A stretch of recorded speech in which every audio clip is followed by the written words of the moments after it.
Hello and welcome to Film Talk 2015. My name is Niall Thomas and in this edition of our show we are doing a sequel special. Don't forget to get in touch with us using hashtag Film Talk 2015 on Twitter. Coming up on the show, Star Wars Episode 7 with the confirmed return of Mark Hamill as Luke Skywalker, Harrison Ford as Han Solo and Carrie Fisher as Princess Leia Organa. Then we have Fast and Furious 7.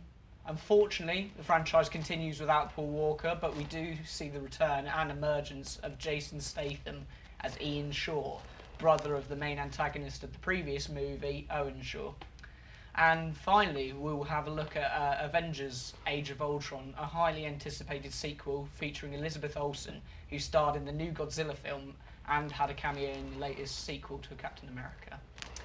And now, to introduce our guests, Dan Haywood, film enthusiast from Tavistock, and Jordan Brox, avid film fan from Crewe Kirk.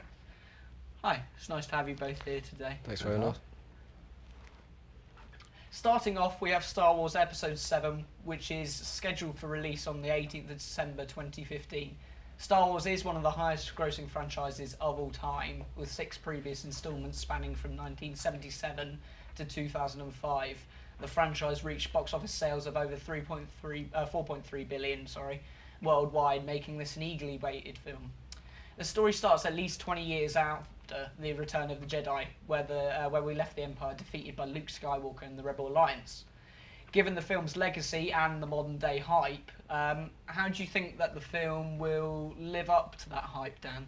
I'm sure it'll do really, really well. I mean, it hit the ground fantastically in '99 when it came back for its second trilogy, and it's just gone from strength to strength. Star Wars, since 1977, the world has been encapsulated by these films. The franchise has grown and grown, and I'm sure it's just going to do really, really well in the box office. Yeah. In your opinion, Jordan? Oh well, I'm really happy to say that J.J. Abrams is directing this, so it might give that film a new modern twist on it, like he did for Star Trek. Yeah. So the way he rebooted Star Trek might be another way he rebooted Star Wars, and I'm really looking forward to see how he does that. Yeah. Comparing the competition at the time of its release, do you think it stands a decent chance of outgrossing the first film, Jordan? Well, the first film? Yeah, the first set of films. Oh. Well, obviously, because the prequels didn't do so well. What I'm really looking forward to with these is that it's a cast not known of, because in the prequels, you had Liam Neeson, we had Samuel L. Jackson, and we had Ewan McGregor. All did huge films, Trainspotting, Schindler's List, but the films didn't turn out so well. What's good about this, they're unknown actors. It's like going back to the original Star Wars films, where they're not so, there's new people. They get new actors and has to get careers from it. Exactly. How do you both feel about the casting decisions for the film? Is it a good idea that they're bringing back the old cast, or? Yeah, I think you've got to bring them back. Harrison Ford, Carrie Fisher, and Mark Hamill have got to be in there. They're synonymous with the Star Wars franchise now, and you're moving the story on, but you need to see where those characters go. Exactly. Everyone wants to see them on the screen, not necessarily in HD. Obviously, they're going to look a little bit special there, but they are Star Wars, and I personally want to know where those characters go and where they become. The story's got to intertwine with each other. All 9 films, as they will be, have got to tell a story. So I'm really excited to see where they go. Good. Right, and now we've got Fast and Furious, which is scheduled for release on the 10th of April 2015. With the death of Paul Walker, this has become a vastly talked about film, unfortunate or not, especially with the decision to keep him in the story. Jordan, do you agree that this is the right thing to do, or is it disrespectful in any way? I think it's disrespectful in a way, because Paul Walker's been with the franchise for a very long time, and instead of cutting him off during a story, I'd rather they leave what he has done and let people kind of reminisce what he has done and stay positive, not to kind of drag out his life, leave him out as he's done, really. And you, Dan? I sort of disagree. I think Paul Walker is, again, synonymous with the franchise. You can't have Fast and Furious without Paul Walker. Yeah. It's also going to leave a lot of people questioning what's going on if his character isn't shown, and then we see where he goes in the story. It's apparently going to be that he retires during the film. I think that's quite a poor storyline, especially for an ending of such a great character. I want to see what happens, but they're going to use his brothers as body doubles and things. It's going to be very difficult for the filmmakers, but it'll be interesting to see. Well, I mean, it could go either two ways, couldn't it, really? It could. I hope they do give him the right send-off somehow, Yeah. some way. They're used to CGI these days. It's Yeah. not impossible to do.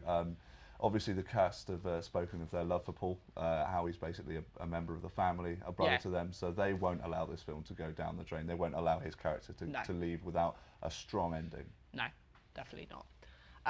All of the films have a very similar plot line, just in sort of different kind of settings, really. How does this franchise, maintain its appeal with such elements being so similar? Well, this is a film that you're going to go to the cinema and enjoy.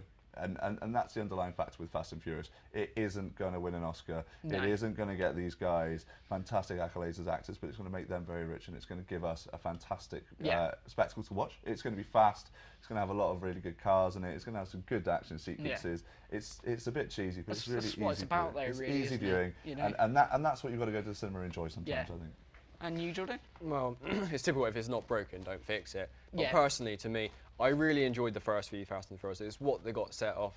But the only issue that they have now is they've got a load of money from it, and they're just dishing out a movie each year to get the same amount of money. But what's good is that they're kind of referring back to the old movies with the new movies, bringing Jason Statham in, and they're kind of looking back at a few loopholes that they seems like they think they would have forgotten, but they haven't. And for some fans who enjoyed the early movies, it's really good for them. It's dragging them back into the movie franchise. Yeah. And last but not least at all, we have Avengers Age of Ultron, which is scheduled to release in early 2015 on April 23rd. Age of Ultron is the sequel to the box office smash, that was Avengers Assemble. The film follows the superhero team called the Avengers, facing a new enemy called Ultron, a sentient robot. There is a lot of speculation on this film, since there are many ways it could go. Following sort of storylines from comic books and having to, succeed the previous film, because as it was the highest grossing in 2012. Wondering how the sequel will top it. Do you think it will do even better than the first film, or do you think it will gross less and be less popular? It's a sequel, so you never know what's going to happen. Iron Man 2 didn't do too well in the sequel. Yeah. Thor 2 was a bit hit and miss. But what's good about the Avengers is that Joss Whedon's directing it, and Joss Whedon's a very good director. He did Firefly and then did the movie Serenity, and he got given it, and he did a perfect job of it. So I think whatever you give this man, he will do a good job of it. Yeah. I mean, the characters, you can't lose at that, can you really, Dan? Exactly. I mean, Robert Downey Jr., Samuel L. Jackson, everybody else coming into this film. It's a massive cast. It's got a huge budget. It's going to do really, really well at the box office because people are going to come and watch. Robert Downey Jr.'s got his own cult following. Exactly. Samuel L. Jackson's got every follower in the world. We are going to go and watch this film. Whether it comes out as a rating success, I'm not entirely sure, because it could just be a little bit of a flop, like we've seen with Transformers, ending the sequels with just a little bit of a downtime. Yeah. And we don't want that. Absolutely not. A thank you to you, Dan and Jordan, for coming to our sequel special. And also, a thanks to you for watching this show. We hope you enjoyed it, and we look forward to seeing you next time. Thank you.